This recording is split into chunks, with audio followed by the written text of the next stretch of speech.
I want you to do something for a second, right where you are. I want you to think about your bank account. Oh, jumping right into the deep end today. Yeah, but not like a vague someday in the future fantasy about your finances. I mean, your actual real-life checking and savings balances right now. Just pause and notice the immediate feeling that comes up in your body. And for a lot of people, that feeling is it's a tight chest. Exactly. It's this low, persistent hum of anxiety. Or maybe it's shame, the kind that makes you avoid looking at your banking app entirely. Or even just numbness, like a practiced detachment where you pretend money is a problem for some, I don't know, future version of you to solve. Right. So today we are pulling the script from a really fascinating audiobook called Self-Love and Finance, The Woman Who Chose Herself First. And our mission for this deep dive is to figure out why your net worth and your self-worth are so deeply intertwined. Because they really are. They are.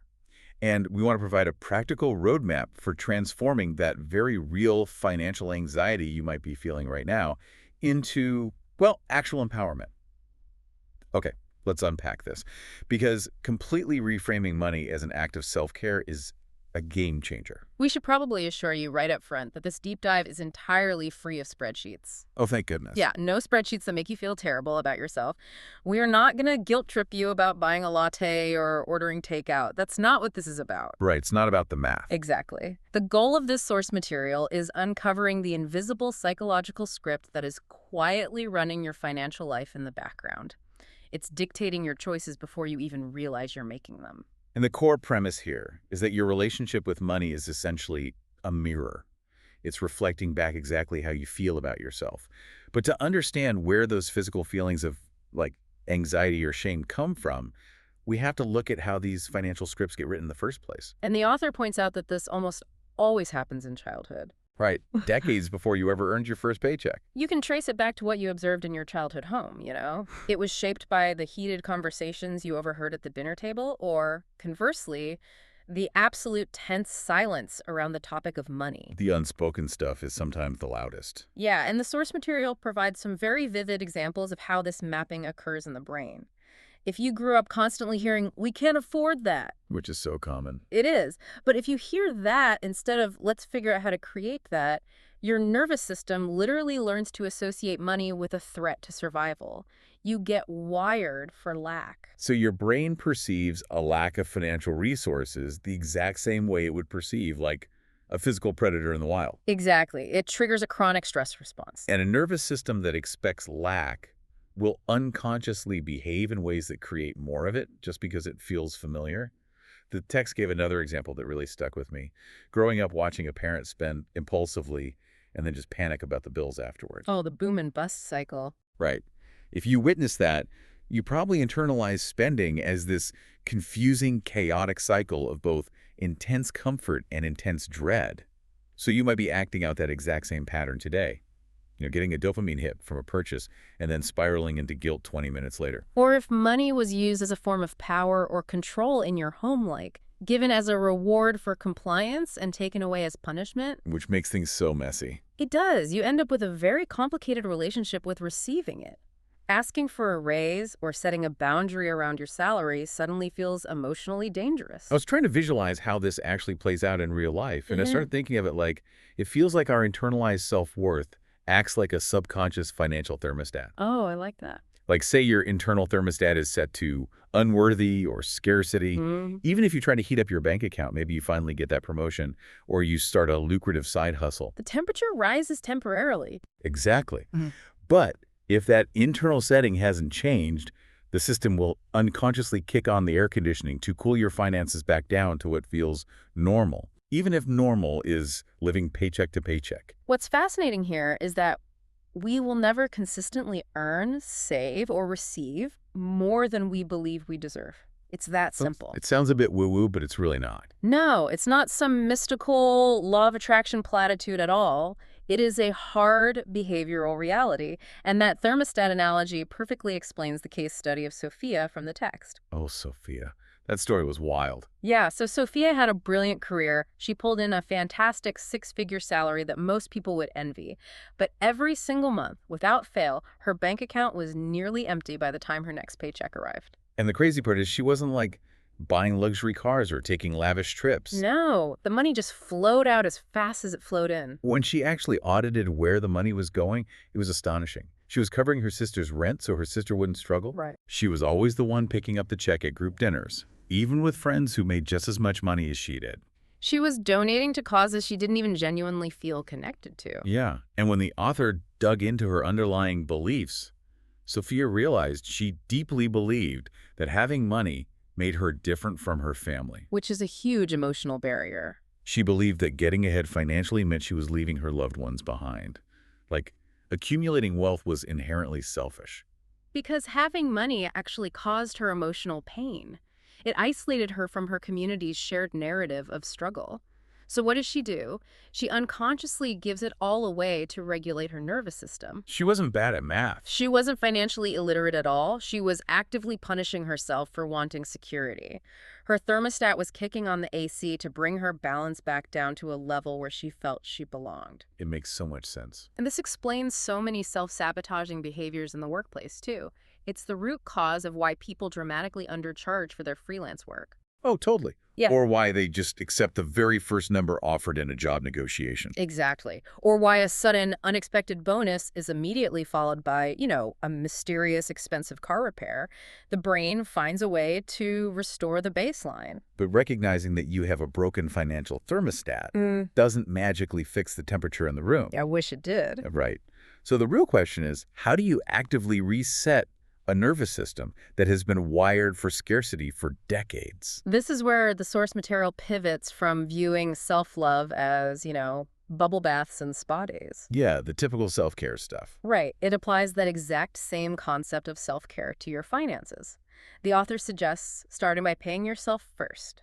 Literally, they call it the sacred savings transfer. I love that name. Before you pay a single bill, before you buy groceries, you move an amount to a savings account, even if it's just $10 or 5% of your paycheck. And it's not really about the amount, is it? No, the monetary value of that transfer is completely irrelevant at the beginning. It is entirely about the neurological signaling. Because by moving money to yourself before you pay your landlord or your credit card company, you are training your nervous system to prioritize your own existence. You are sending a physical, undeniable message to your brain that your future is worth protecting. It's like a micro exposure to self-worth. But saving blindly doesn't work if you are ignoring the rest of your money. Which brings us to the second practice, and honestly the biggest psychological hurdle for a lot of people, actually opening the banking app. Oh, the dreaded app open. Yeah. The author recommends scheduling a weekly financial date. Once a week, you just sit down and look at the numbers. What came in, what went out. No judgment, no spiraling into despair, just looking. And I want to ask you about this. Why is avoidance the brain's default state when dealing with money? Why does it feel physically painful to look at a low balance? Well, avoidance feels like safety in the short term, but it is actually a profound form of self-abandonment. The brain equates low financial balances with an existential threat. Like the predator thing again. Exactly. In evolutionary terms, a lack of resources equals death. So, looking at the app triggers the amygdala, the fear center of the brain. The financial date is essentially exposure therapy. Huh. That's a great way to put it. By sitting down with your numbers in a calm environment, maybe with a cup of tea or a nice candle, you are teaching your amygdala that looking at your reality will not kill you. The text emphasizes that clarity is kindness. You cannot redirect a river you cannot see. And you also have to look backward to understand where that river has been flowing, which is the third practice, the spending audit. Right. You look at last month's transactions and categorize them, but not into those typical boring buckets like groceries or entertainment. Those don't really tell you much emotionally. Exactly. You categorize them into three specific psychological buckets. Things you spend on other people, things you spent on immediate pleasure or impulse, and things you spent on your future self, like, investments in your skills or your health. Categorizing past spending this way highlights your values versus your habits. It removes the moral judgment from budgeting. You aren't labeling a purchase as good or bad. You're just observing. You are simply observing where your energy is going. If you see that 80% of your discretionary income went to immediate pleasure that you don't even remember or to other people out of a sense of obligation, you start to realize how little you are investing in your own foundation. Okay, I have to push back on one of the practices the author recommends here, though. The fourth one. It's called the one beautiful thing. I knew you were going to bring this up. I mean, the rule is that you have to buy one meaningful, high-quality item slowly and deliberately each month. Wait, if the goal is to build wealth, stop overspending, and calm the nervous system, isn't telling someone to go buy a luxury candle or a piece of expensive jewelry totally counterintuitive? It sounds incredibly contradictory at first glance. I get it. Right, like how does spending money on luxury help someone who is trying to save? We have to look at the psychological depth of this specific exercise. It is not about the candle or the jewelry. It is about the identity shift.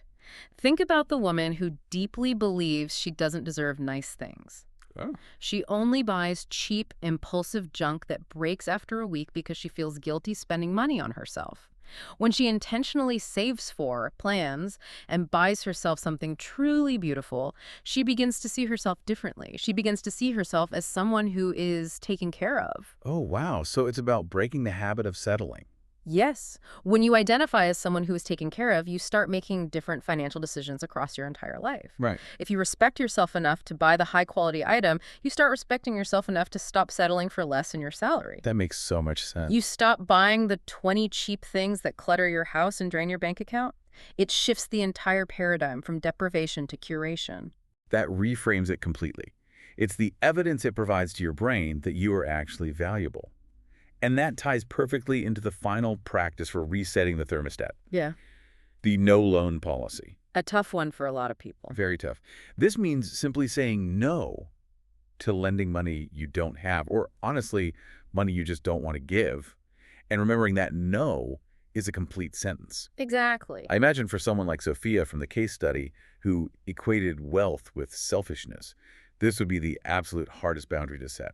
Oh, it is often the most painful one to execute because it challenges the social contracts we've built with our families and friends, but it is the ultimate boundary of financial self-love. You cannot pour from an empty cup, and lending money out of guilt is a fast track to resentment and mutual financial ruin. So we've talked about the psychological habits, paying yourself first, going on financial dates, auditing your spending, buying the beautiful thing, and setting boundaries. The foundational stuff. Right. But the author also sets up a specific banking structure to hold all of this. And frankly, juggling multiple accounts usually sounds exhausting to me. It sounds like a headache. Yeah. Can you explain why the text insists on breaking away from the standard checking and savings model and using what they call the three-account method? Well, most people fail at finance not from a lack of intelligence, but from overly punitive, complex systems that require, like, a spreadsheet addiction to maintain. Sure. The three-account method relies on the psychology of mental accounting. Account one is the flow account.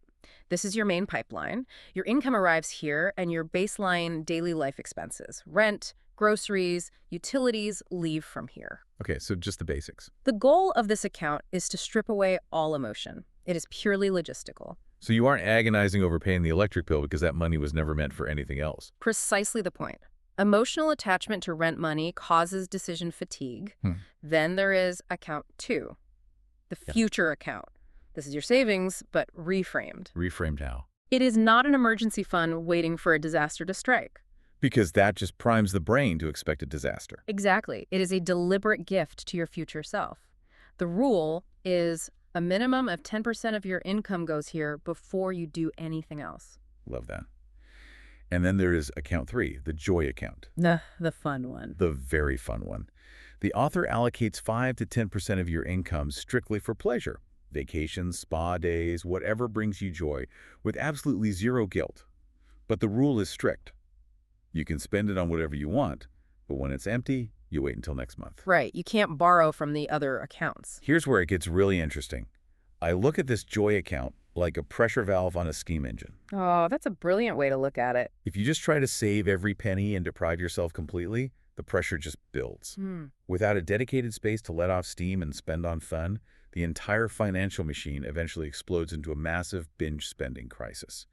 Deprivation just doesn't work long term. It really doesn't. The joy account keeps the engine running safely. It removes the guilt from pleasure because you know the money was allocated for exactly this purpose. You aren't stealing from your future to fund your present. Wait, but the text also outlines a few non-negotiable rules to make this system work, and one of them is eliminating high-interest debt. Yes. How do you justify funding a joy account for spa days when you have credit card debt bleeding you dry at like 24% interest. Mhm. Doesn't the math say you should put every single spare cent toward the debt? The math absolutely says you should put every spare cent toward the debt, but human behavior doesn't run on pure math. Fair point.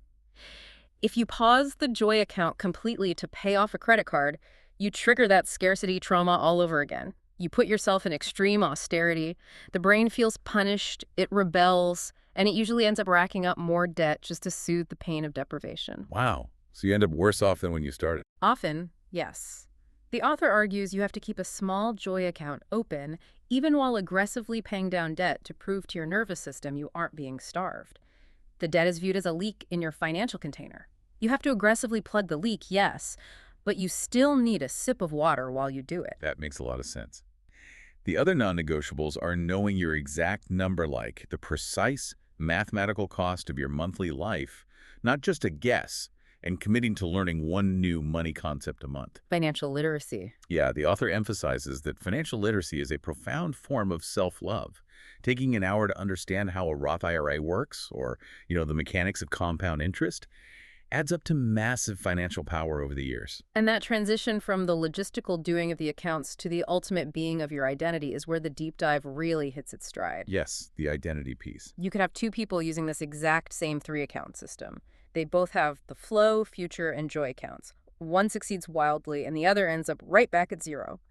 The differentiator is entirely about identity. Chapter 5 emphasizes a core truth that honestly feels like the thesis of the whole book. You do not need to earn your way to worthiness through productivity or sacrifice. Such a powerful statement. We live in a culture that tells us we have to earn the right to take up space. And we apply that logic to money, thinking we will be worthy of wealth once we've suffered enough, worked enough 80-hour weeks, or sacrificed enough of our personal lives. But the author insists that worthiness is a decision you make right now. We treat financial security as a reward for grueling labor, rather than a foundational human right we can choose to build for ourselves. It feels like we're just treating symptoms unless that underlying identity changes. Yeah. But, and this is what I kept wondering, how do you actually do that? How do you just magically wake up and decide you have a new identity as a wealthy, secure person? Well, if we connect this to the bigger picture, it isn't magic, and it certainly doesn't happen overnight. Identity is shifted through repetition. The author introduces the concept of votes. Every single time you make that sacred savings transfer before you buy your morning coffee, that is a vote for your new identity. I see. Every time you sit down for your financial date and look at your accounts without shame, you are casting a vote. Every time you negotiate your rate or tell a family member you cannot lend them money, you cast another vote. It's the daily evidence that changes the underlying belief. Over time, the evidence piles up. You accumulate so much proof of your own self-respect that you inevitably become the woman who is worth being wealthy. You bridge the gap between the logistical practices and the psychological belief. And when you get your finances right, it's not just a private victory. The text makes a really beautiful point about the broader societal impact of all this. It goes way beyond just the individual. It does. The world desperately needs good people to have money. Not because money equates to happiness, but because money equates to options. It equals freedom. It is the literal, tangible ability to leave situations that diminish you, whether that's a toxic workplace or a bad relationship. Yeah. And the ability to say yes to things that actually matter. It allows you to build things, to create art, to fund businesses, and to take care of your community from a place of true abundance rather than depletion. The ripple effect of one person shifting their financial identity changes what is possible for the next generation. They no longer inherit the script of scarcity. Exactly. So, to recap the journey we've been on today, we started by uncovering those invisible childhood scripts that have been secretly running the show, setting your internal thermostat to scarcity. Then we explored the daily practices. Right, the daily practices of financial self-love to start resetting that system. Paying yourself first, auditing your spending, and intentionally buying one beautiful thing to challenge your identity. And we laid out the elegant three-account method. Separating your money into flow, future, and joy to reduce emotional fatigue. And finally, we talked about the ultimate goal. A total identity shift built on daily votes of self-respect. We really want to remind you that regardless of the number in your bank app right now, you are not too late. You are definitely not too late. You are not fundamentally broken. You are simply a person who is choosing to prioritize themselves starting today. And as we wrap up, think about what this means for the interpersonal dynamics in your own life. We've focused heavily on how this shifts your relationship with yourself, but consider how resetting your financial identity fundamentally alters the power balance in your external relationship. Oh, that's a great point. When you truly believe you are worth being financially secure, how does that change the way you show up in a romantic partnership? Does it change the compromises you are willing to make, or the speed at which you walk away from a boss who undervalues you? Think about the people in your life who rely on you. We often think that prioritizing our own wealth is selfish. But what if the exact opposite is true? What becomes possible for your family, your community, and the causes you care about when you finally stop playing small and start giving from a place of fully funded abundance rather than chronic depletion? Financial self-love doesn't just change your bank account. It forces everyone around you to interact with a version of you who refuses to be diminished. That is the real return on investment.